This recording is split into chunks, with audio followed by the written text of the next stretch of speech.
अच्छा सांग मैंने कहले देखी आपण मानक चारिटा बाजिबो माने किछि ना किछि गोटे तो बाहर जिनस क्रेविंग्स हुए खाइया पे। आज मोर क्रेविंग्स होउतला फ्राइड मोमो खाइया पे। एठी मु तारो मैदा रे तेल टिके लुण टिके देखि गोटे डो बनै देथिली भितरे कोटिंग दबा पई मसलाटा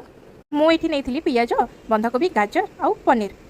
ता देरे अदा टिके देकी ताको बढ़िया से चॉप कर नेथिली एठी एई सब रेडी करिया भितर मोर आउट इच्छा हला कुरकुरे मोमो खाइया पे। तो मो पाखरे ब्रेड अवेलेबल थिला तो मो ब्रेड द्वारा एठी कुरकुरे मो बनै देछि ऑलरेडी ने बाहर कोटिंग दबा पई मो आउ आमे जो मसलाटा रेडी करबा सेथिरे मेन हमर मुख्य भूमिका रहिबो ब्लैक पेपर माने गोलमरीचर ताको एठी छेची कुटी तार गोटे गुंड बनै नेथिली आउ एठी सेटा बनैबा पई मु एठी तेल टिके पैन गरम करके दे देथिली आउ सब जो चॉप करके रखथि ताको सब एठी ऐड कर देछि किछि समय फ्राई हे गला परे मु एठी गोलमरीच गुंड को ऐड कर देथिली आ पनीर जो चॉप करके रखथि ताको भी ऐड कर नेथिली पाखा पाखी 10 ରୁ 15 मिनिट भितर से हमर रेडी हे जाइथिला कुरकुरे मोमो करिया पई एटा हम गोटे लेयरिंग दबा पई कॉर्नफ्लोर टिके मैदा टिके आउ टिके लूण देकी तार गोटे बनै दबा मोमो शेप दे देला परे ना हमें सेथिरे जो कोटिंग दबा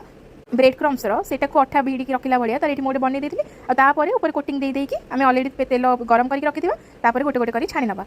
ये ना पाखापाखि 10 ରୁ 15 मिनिट भाया फ्राए हम और ता भितर आमर बनी जाइथिबो कुरकुरे मोमो एटा जितिकिना क्रिस्पी देखा जाउछि सेतिकी टेस्टी भी लागुथिला मोर तो एठी बन जाइछि कुरकुरे मोमो एमती नुआ नुआ रेसिपी चैनल को सब्सक्राइब कले आगो देखिपारे रहिले जय